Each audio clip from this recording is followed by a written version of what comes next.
ಶಿರಸಿಯಲ್ಲಿ ಅಂಜಲಿ ನಿಂಬಾಳ್ಕರ್ರಿಂದ ಲೋಕಸಭಾ ಚುನಾವಣೆ ಪ್ರಚಾರಕ್ಕೆ ಚಾಲನೆ.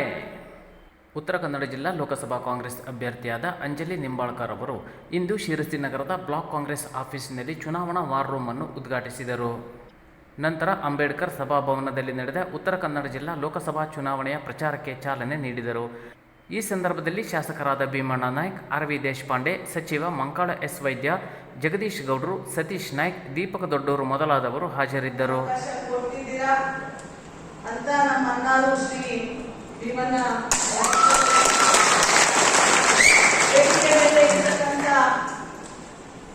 ಜಿಲ್ಲಾ ಕಾಂಗ್ರೆಸ್ ಅಧ್ಯಕ್ಷರೇ ಸೈಗೌಕರ್ ಅವರೇ, ಬ್ಲಾಕ್ ಅಧ್ಯಕ್ಷರೇ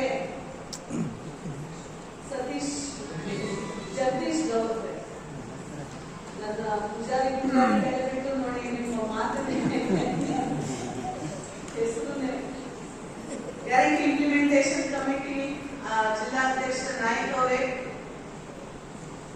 ಅಭ್ಯರ್ಥಿಯಾಗಿ ನಮಗೆ ಕೂಡ ಒಂದು ಅವಕಾಶ ಸಿಗಬೇಕು ಅಂತ ಜಿಬಿ ನಾಯಕ್ ಅವರೇ, ನಮ್ಮೆಲ್ಲರ ನೆಚ್ಚಿನ ನಾಯಕರು, ರಾಜ್ಯ ಸರ್ಕಾರದ ಮಂತ್ರಿಗಳು, ಜಿಲ್ಲಾ ಉಸ್ತುವಾರಿ ಮಂಡಳಿ ಇರ್ತಕ್ಕಂಥ ಸ್ನೇಹಿತರು ಇರ್ತಕ್ಕಂಥ ಮಂಕಾಳ ವೈದ್ಯ,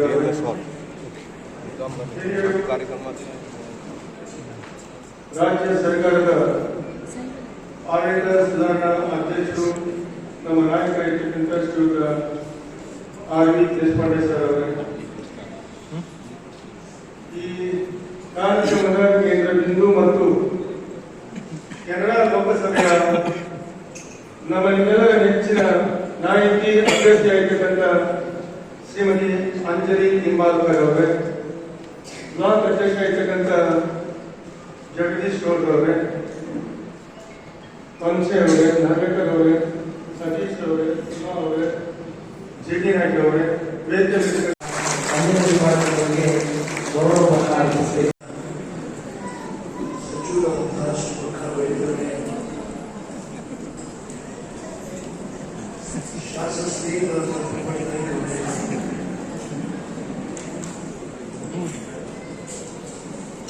ನಮ್ಮ ಜಿಲ್ಲಾ ಕಾಂಗ್ರೆಸ್ ಕಮಿಟಿಯ ಅಧ್ಯಕ್ಷರಾದ ಸಾಯಿ ಅವರಿಗೆ, ನಮ್ಮ ನೆಚ್ಚಿನ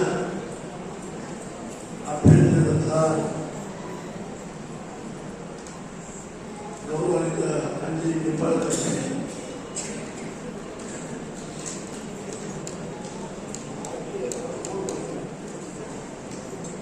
ಬ್ಲಾಕ್ ಕಮಿಟಿಯ ಅಧ್ಯಕ್ಷೆ, ನೋಡ್ಲಿಕ್ಕೆ ಕೂಡ ಒಂದು ಕಮಿಟಿ ಮಾಡಿಸಿ ಯಾರಿಗೆ ಸಿಗ್ತಾ ಇಲ್ಲ ಅಂದ್ರೆ ಅವ್ರಿಗೊಂದು ಪತ್ರ ತಗೊಳ್ಳಿ, ಲೆಕ್ಕಾಚಾರ ತಗೊಳ್ಳಿ.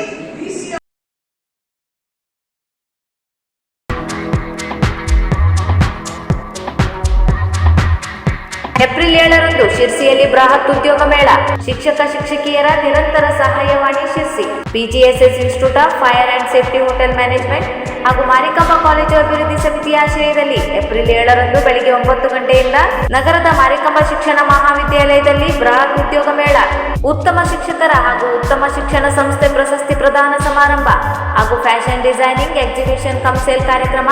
ಉದ್ಯೋಗ ಮೇಳದಲ್ಲಿ ಬೆಂಗಳೂರು, ಮಂಗಳೂರು, ಗೋವಾ ಸೇರಿದಂತೆ ವಿವಿಧ ಭಾಗಗಳಿಂದ 30 ಖಾಸಗಿ ಕಂಪನಿಗಳು ಹಾಗೂ ರಾಜ್ಯದ 25 ಖಾಸಗಿ ಶಿಕ್ಷಣ ಸಂಸ್ಥೆಗಳು ಭಾಗವಹಿಸುತ್ತಿವೆ. ಈಗಾಗಲೇ ಸ್ಕೋರ್ರೆಸ್ Sirsi, big bazaar Bengaluru, Amazon, O foundation, royal mats, magic bus, axis bank, Toyota, sun India, HDFC bank, BSS micro finance, ICICI bank, HDFC, Kotak Mahindra, SBI, Muthoot finance, Shriram finance, Manappuram gold loan, ITI company, hotel management, Apollo, Ola electrical ಈಗಾಗಲೇ ಹೆಸರು ನೋಂದಣಿ ಮಾಡಿಕೊಂಡಿವೆ. ಉತ್ತರ ಕನ್ನಡ ಜಿಲ್ಲೆಯ ಹಾಗೂ ಹುಬ್ಬಳ್ಳಿ, ಬೆಂಗಳೂರು, ದಾವಣಗೆರೆ, ಧಾರವಾಡ, ಚಿತ್ರದುರ್ಗ, ವಿಜಯನಗರ, ರಾಯಚೂರು, ಬಾಗಲಕೋಟೆ, ವಿಜಯಪುರ, ಹಾವೇರಿ, ಮೈಸೂರು, ಬೆಳಗಾವಿ ಇನ್ನಿತರ ಜಿಲ್ಲೆಯ ಖಾಸಗಿ ಶಿಕ್ಷಣ ಸಂಸ್ಥೆಗಳು ಭಾಗವಹಿಸುತ್ತಿವೆ. 3,000ಕ್ಕಿಂತ ಹೆಚ್ಚು ಉದ್ಯೋಗಾವಕಾಶಗಳು ಇದ್ದು, ಕಂಪನಿಗಳಲ್ಲಿ ವೇತನವು 15,000ದಿಂದ ಪ್ರಾರಂಭವಾಗಲಿದೆ. ಅದೇ ರೀತಿ ಖಾಸಗಿ ಶಿಕ್ಷಣ ಸಂಸ್ಥೆಗಳಲ್ಲಿ ಬೋಧನೆಗೆ ತೆರಳುವ ಶಿಕ್ಷಕರಿಗೆ ಮುಖ್ಯೋಪಾಧ್ಯಾಯರಿಗೆ, ಪ್ರಾಂಶುಪಾಲರಿಗೆ ಊಟ, ವಸತಿ, ಪ್ರಯಾಣ ಭತ್ಯೆ, ವೈದ್ಯಕೀಯ, ಪಿಎಫ್ ಸೌಲಭ್ಯದೊಂದಿಗೆ ಸರ್ಕಾರ ನಿಗದಿಪಡಿಸಿದ ವೇತನದಿಂದ 1 ಲಕ್ಷಕ್ಕಿಂತ ಹೆಚ್ಚಿನ ವೇತನವೂ ಸಿಗಲಿದೆ. ಅಗತ್ಯ ದಾಖಲೆಗಳೊಂದಿಗೆ ಉದ್ಯೋಗ ಮೇಳದಲ್ಲಿ ಭಾಗವಹಿಸಿ. ಅಂದು ಕೂಡ ಯಾವುದೇ ಶುಲ್ಕ ಇಲ್ಲದೆ ಉದ್ಯೋಗ ಮೇಳದಲ್ಲಿ ಊಟದ ವ್ಯವಸ್ಥೆ ಇರಲಿದೆ. ಜಿಲ್ಲೆ ಹಾಗೂ ಹೊರ ಜಿಲ್ಲೆಯ ಅಭ್ಯರ್ಥಿಗಳಿಗೂ ಅವಕಾಶವಿದ್ದು, ಹೆಚ್ಚಿನ ಮಾಹಿತಿಗಾಗಿ 988-109-177 ಅಥವಾ 8618359588 ಈ ನಂಬರಿಗೆ ಸಂಪರ್ಕಿಸಬಹುದು.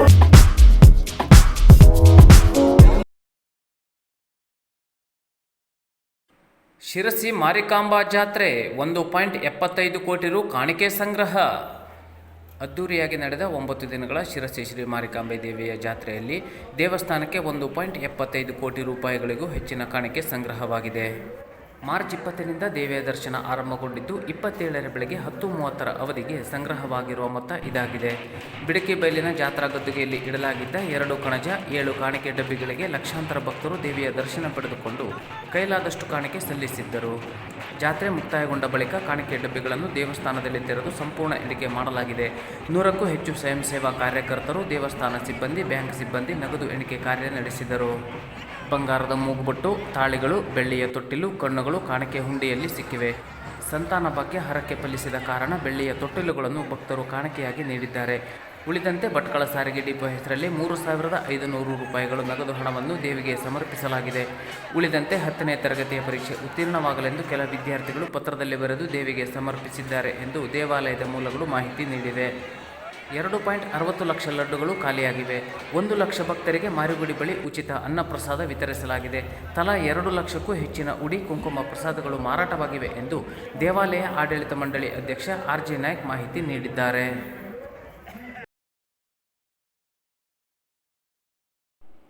ವ್ಯವಹಾರದಲ್ಲಿ ಹೊಸ ಮೈಲುಗಲ್ಲು ತಲುಪಿದ ಶಿರಸಿ ಅರ್ಬನ್ ಸಹಕಾರಿ ಬ್ಯಾಂಕ್. ಮಾರ್ಚ್ 31, 2024ಕ್ಕೆ ಅಂತ್ಯಗೊಂಡ ಆರ್ಥಿಕ ವರ್ಷದಲ್ಲಿ 2,000 ಕೋಟಿ ರೂಪಾಯಿ ಒಟ್ಟು ವ್ಯವಹಾರದ ಮೈಲುಗಲ್ಲು ದಾಟುವುದರೊಂದಿಗೆ ಹಾಗೂ 10 ಕೋಟಿ ರೂಪಾಯಿಗಳಿಗಿಂತಲೂ ಹೆಚ್ಚಿನ ನಿವ್ವಳ ಲಾಭ ಗಳಿಸುವುದರೊಂದಿಗೆ ಶಿರಸಿ ಅರ್ಬನ್ ಸಹಕಾರಿ ಬ್ಯಾಂಕ್ ಹೊಸ ದಾಖಲೆ ನಿರ್ಮಿಸಿದೆ. ಬ್ಯಾಂಕಿನ ಒಟ್ಟು ವ್ಯವಹಾರವು ಕಳೆದ ಆರ್ಥಿಕ ವರ್ಷದಲ್ಲಿ 2,055 ಕೋಟಿ ರೂಪಾಯಿಗಳಿಗೆ ತಲುಪಿದ್ದು 13.75 ಕೋಟಿ ರೂಪಾಯಿ ನಿರ್ವಹಣಾ ಲಾಭ ಹಾಗೂ 10.29 ಕೋಟಿ ರೂಪಾಯಿ ನಿವ್ವಳ ಲಾಭವನ್ನು ಬ್ಯಾಂಕ್ ಗಳಿಸಿದೆ. 47,000ಕ್ಕಿಂತ ಹೆಚ್ಚಿನ ಸದಸ್ಯರನ್ನು ಹೊಂದಿರುವ ಶಿರಸಿ ಅರ್ಬನ್ ಬ್ಯಾಂಕಿನ ಠೇವಣಿಗಳು ಕಳೆದ ವರ್ಷದ 1,135 ಕೋಟಿ ರೂಪಾಯಿಗಳಿಗಿಂತ ಪ್ರಸಕ್ತ ವರ್ಷಾಂತ್ಯಕ್ಕೆ 1,245 ಕೋಟಿ ರೂಪಾಯಿಗಳಿಗೆ ಹಾಗೂ ಸಾಲ ಮುಂಗಡಗಳು ಕಳೆದ ವರ್ಷದ 748 ಕೋಟಿ ರೂಪಾಯಿಗಳಿಂದ ಪ್ರಸಕ್ತ ಆರ್ಥಿಕ ವರ್ಷಾಂತ್ಯಕ್ಕೆ 810 ಕೋಟಿ ರೂಪಾಯಿಗಳಿಗೆ ಏರಿಕೆಯಾಗಿರುವುದು ಕೂಡ ಬ್ಯಾಂಕಿನ ಇತಿಹಾಸದಲ್ಲಿ ನೂತನ ದಾಖಲೆಯಾಗಿದೆ. ಒಟ್ಟು 497 ಕೋಟಿ ರೂಪಾಯಿ ಹಣವನ್ನು ರಾಜ್ಯ ಸರ್ಕಾರ, ಕೇಂದ್ರ ಸರ್ಕಾರ ಮತ್ತು ವಿವಿಧ ಬ್ಯಾಂಕ್ಗಳಲ್ಲಿ ಗುಂತಾಯಿಸಿ ತನ್ನ ಆರ್ಥಿಕ ಸ್ಥಿರತೆಯನ್ನು ದೃಢೀಕರಿಸಿದೆ.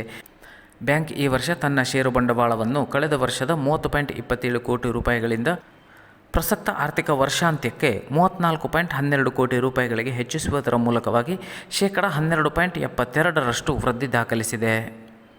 ಬ್ಯಾಂಕಿನ ಸ್ವಂತ ನಿಧಿಗಳು 125.82 ಕೋಟಿ ರೂಪಾಯಿಗಳಿಗೆ ಹಾಗೂ ಸ್ವಂತ ಬಂಡವಾಳ 159.94 ಕೋಟಿ ರೂಪಾಯಿಗಳಿಗೆ ವೃದ್ಧಿಗೊಂಡಿರುತ್ತದೆ.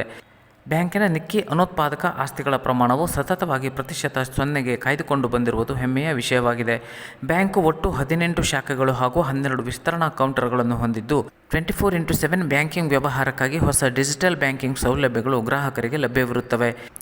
ಬ್ಯಾಂಕ್ ಹಿರಿಯ ನಾಗರಿಕರಿಗೆ ಆಕರ್ಷಕ 8.75% ಬಡ್ಡಿ ದರದಲ್ಲಿ ಸಮೃದ್ಧಿ ಠೇವಣಿ ಯೋಜನೆಯನ್ನು ಪರಿಚಯಿಸಿರುತ್ತದೆ. ಗೃಹ ಸಾಲ 9%, ಕಾರು ಸಾಲ 9%, ವ್ಯವಹಾರ ಉದ್ಯಮಗಳಿಗೆ ದುಡಿಯುವ ಬಂಡವಾಳಕ್ಕಾಗಿ 9.95% ಸ್ಪರ್ಧಾತ್ಮಕ ದರದಲ್ಲಿ ಬ್ಯಾಂಕ್ ನೀಡುತ್ತಿದ್ದು, ಸದಸ್ಯರು ಹಾಗೂ ಗ್ರಾಹಕರು ಈ ಸಾಲ ಯೋಜನೆಗಳ ಲಾಭ ಪಡೆಯಬೇಕೆಂದು ಬ್ಯಾಂಕಿನ ಅಧ್ಯಕ್ಷರಾದ ಜಯದೇವ ನೀಲೇಕಣಿಯವರು ತಿಳಿಸಿದರು. ಬ್ಯಾಂಕಿನ ಈ ಎಲ್ಲ ಸಾಧನೆಗಳಿಗೆ ಗೌರವಾನ್ವಿತ ಸದಸ್ಯರ, ಅಭಿಮಾನಿ ಗ್ರಾಹಕರ ಅಭೂತಪೂರ್ವ ವಿಶ್ವಾಸ, ನಿರಂತರ ಸಹಕಾರ, ಆಡಳಿತ ಮಂಡಳಿಯ ಸೂಕ್ತ ಮಾರ್ಗದರ್ಶನ ಹಾಗೂ ಸಿಬ್ಬಂದಿಗಳ ನಿಷ್ಠಾಪೂರ್ಣ ಕರ್ತವ್ಯ ನಿರ್ವಹಣೆಯೇ ಕಾರಣವೆಂದು ಬ್ಯಾಂಕಿನ ಅಧ್ಯಕ್ಷರಾದ ಜಯದೇವ್ ನೀಲೇಕಣಿಯವರು ಮತ್ತು ಮುಖ್ಯ ಕಾರ್ಯನಿರ್ವಹಣಾಧಿಕಾರಿಗಳಾದ ಶ್ರೀಮತಿ ಆರತಿ ಶೆಟ್ಟರ್ ಜಂಟಿ ಪ್ರಕಟಣೆಯಲ್ಲಿ ತಿಳಿಸಿದ್ದಾರೆ.